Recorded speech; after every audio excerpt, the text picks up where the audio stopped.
బేతాళ కథలు. సువిశాల మహా సామ్రాజ్యానికి ఉజ్జయిని నగరాన్ని రాజధానిగా చేసుకుని 2000 ఏళ్లపాటు మహావైభవంగా పరిపాలించిన మహారాజు విక్రమార్కుడు. ఆయన గుణగణాల్లో దేవతలతో పోల్చదగినవాడు.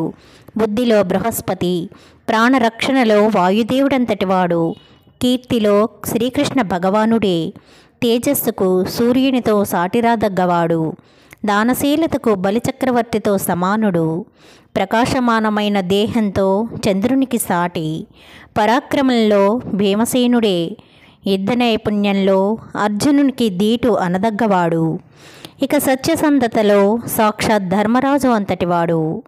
ఓ రోజున విక్రమార్క చక్రవర్తి మంత్రి, సామంత, దండనాయక, భట, గాయక పండితులతో నిండు సభలో ఇంద్రునితో సమానంగా వెలుగుతున్నాడు. అప్పుడు అక్కడికి ఓ వృద్ధ సన్యాసి రావడం, విక్రమార్క మహారాజుకు ఓ ఫలం ఇవ్వడం జరిగాయి. ప్రభువు చిరునవ్వుతో కానుక స్వీకరించి ప్రత్యుపకారంగా సన్యాసి ఏమి కోరినా చెల్లించడానికి తాను సిద్ధంగా ఉన్నానన్నాడు. అందుకు ఆ సన్యాసి చిరునవ్వుతో, మహారాజా, నేను ఒక యజ్ఞం తలపెట్టాను. దానికి ఎటువంటి అవాంతరాలు ఏర్పడకుండా కాపాడవలసి ఉంది. అందుకు మీ సహాయం అవసరం. కనుక ఈ కర్తవ్యం నెరవేర్చడానికి తమరే స్వయంగా విచ్చేయవలసి ఉంటుంది అని కోరాడు. విక్రమార్కుడు అందుకు అంగీకరించాడు. ఆ జడదారి వెంట ఖడ్గదారి అయి బయలుదేరాడు. ఈ ప్రకారం ఇద్దరూ ఓ మహారణ్యం మధ్యలో ఉన్న దేవి ఆలయం చేరుకున్నారు.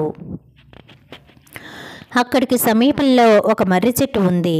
ఆ చెట్టును చూపిస్తూ విక్రమార్క చక్రవర్తి, ఆ మహావట వృక్షాన్ని చూడు, అది మామూలు మర్రి చెట్టు అనుకుంటున్నావేమో, కాదు, దానిమీద సమస్త భూత పిశాచ భేతాళాసక్తులన్నీ కొలువుతీరి ఉన్నాయి. నీలాంటి మహాశౌర్య పరాక్రమశాలి తప్ప సామాన్యులు అక్కడికి వెళ్ళలేరు. ఆ చెట్టు కొమ్మకి ఓ ప్రేతం వేలాడుతోంది చూసావా? నా యజ్ఞానికి అదే ముఖ్యం. మాట్లాడితే చాలు, అది మన దగ్గర నుంచి మాయమైపోయి తిరిగి చెట్టెక్కిపోతుంది. కనుక మౌనంగా దాన్ని దించి తీసుకుని రావాల్సి ఉంటుంది. నువ్వు నాకు చేయగల ప్రత్యుపకారం కాదు మహాప్రత్యుపకారం అదే అన్నాడా సన్యాసి. ధైర్య సాహసశీలి విక్రమార్క మహారాజు చిరునవ్వుతో సన్యాసి కోరిక నెరవేర్చదలచి ఆ మర్రి చెట్టును సమీపించాడు. దాని కొమ్మకు వేలాడుతున్న శవాన్ని తన భుజం మీద వేసుకుని సన్యాసి చెప్పినట్టుగానే మౌనంగా దేవి ఆలయం వైపు నడవసాగాడు. అప్పుడు ఆ శవంలోని బేతాళుడు, విక్రమార్క మహారాజా, నేను ఈ శవంలోని బేతాళుడిని. నాకు కొన్ని సందేహాలు చాలా కాలంగా ఉండిపోయాయి. నీ వంటి గుణశీలి, జ్ఞాని వాటికి తప్ప జవాబివ్వగలడు. తెలిసి చెప్పలేకపోతే చెప్పని వారి తల 1000 మృక్కలవుతుంది. కనుక నా సందేహాలు తీర్చి గాని నువ్వు నన్ను ఎక్కడికి తీసుకుపోలేవు.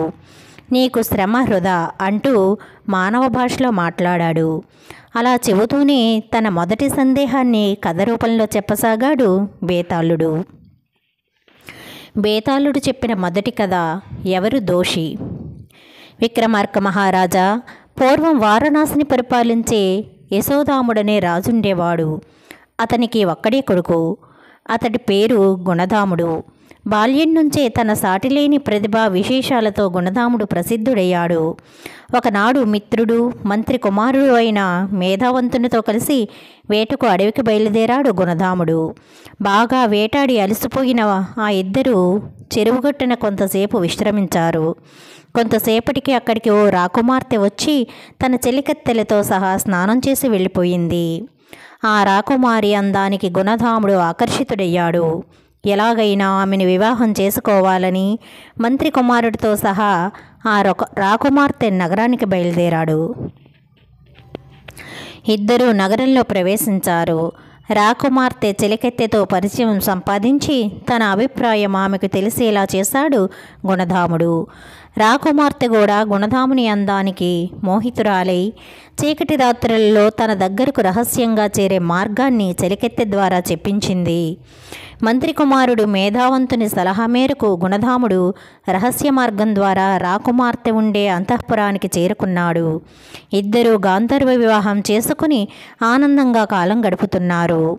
ఇంతలో రాకుమార్తెకు తన భర్త కన్నా మంత్రి కుమారుడే ఎక్కువ తెలివైన వాడని, అతడి ముందు తన ప్రియుడు రాణించడం కష్టమని అర్థమైపోయింది.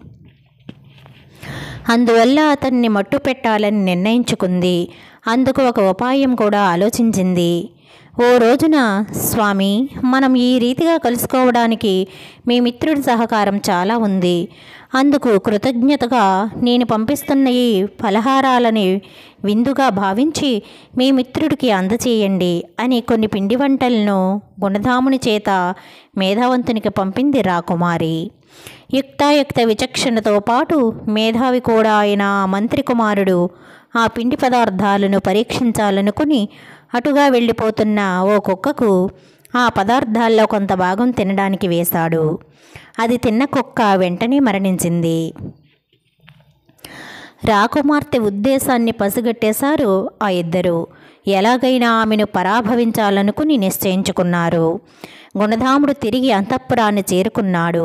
రాకుమార్తె నిద్రపోయాక ఆమె ధరించిన నగలన్నీ నెమ్మదిగా సంగ్రహించి మూటగట్టి ఆమె తొడ మీద రహస్య సంకేతం ఒకటి ఆకుపసరుతో ముద్ర వేసి తిరిగి తన స్నేహితుడి దగ్గరికి చేరుకున్నాడు.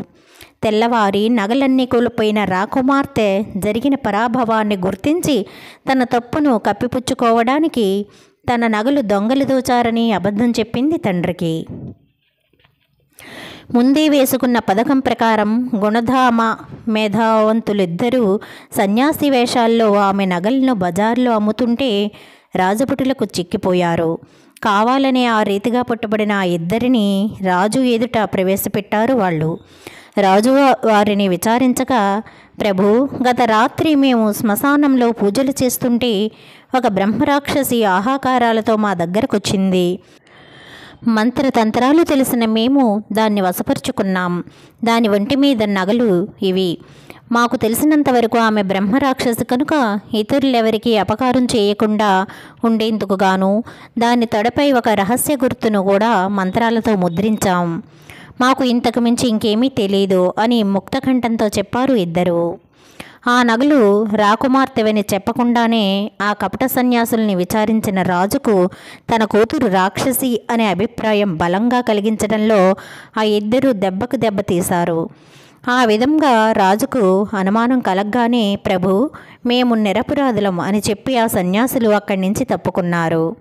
అనుమానం తీరని రాజు మహారాణి చేత పరీక్షింప చేయించి ఆమె రాక్షసి అని ధృవపరుచుకోవడంతో దిక్కుతోచక తిరిగి ఆ కపట సన్యాసుల్ని సంప్రదించాడు. అటువంటి రక్కసిని రాజ్యంలో క్షణం కూడా ఉంచరాదు, అడవికి తరలించాలి అని సూచించారు. లేకుంటే రాజ్యంలోని జనులకే ప్రమాదం అని కూడా చెప్పారు. గుండె రాయి చేసుకుని తమకు కూతురు లేదనుకుని ఓ అర్ధరాత్రి సమయాన ఆమె నిద్రలో ఉండగా ఆమెను తల్పంతో సహా భటులతో మోయించి అడవిలో దిగవిడిచేలా చేశాడు ఆ రాజు. భటులు వెళ్ళిపోయాక మిత్రభేదానికి పాల్పడ్డ రాకుమార్తెను సమీపించి ఆమె చేత క్షమాపణ చెప్పించుకుని గుణధాముడు తన రాజ్యానికి వెంటబెట్టుకు వెళ్ళిపోయాడు. రాక్షసుని కన్న తల్లిదండ్రులుగా రాజ్యంలో ప్రజలకు ముఖం చూపించలేక అవమానం భరించలేక రాజదంపతులు ఆత్మహత్య చేసుకున్నారు. ఓ విక్రమార్క మహారాజా, ఇది కథ. ఇందులోని ప్రధానంగా ఉన్న నలుగురిలో దోషి ఎవరో నీ వంటి విజ్ఞులు చెప్పాలి. తెలిసి చెప్పకపోతే ముందే నీ చెప్పినట్లు జరగగలదు అంటూ ముగించాడు శవంలోని బేతాళుడు. గుణధామ మేధావంతులిద్దరూ ఎంతమాత్రమూ దోషులు కారు. తాను వలచిన ప్రియుని ఆధిక్యత కోసం అతని మిత్రునికి విషం పెట్టి చంపబూనిన రాకుమార్తె కూడా దోషి కాదు. చెప్పుడు మాటలు విని యుక్తాయుక్త విచక్షణ జ్ఞానం నశించి నిర్దాక్షిణ్యంగా కూతుర్ని అడవిపాలు చేయడమే కాక ఆత్మహత్యకు ఒడిగట్టిన మహారాజే దోషి అని చెప్పాడు విక్రమార్కుడు.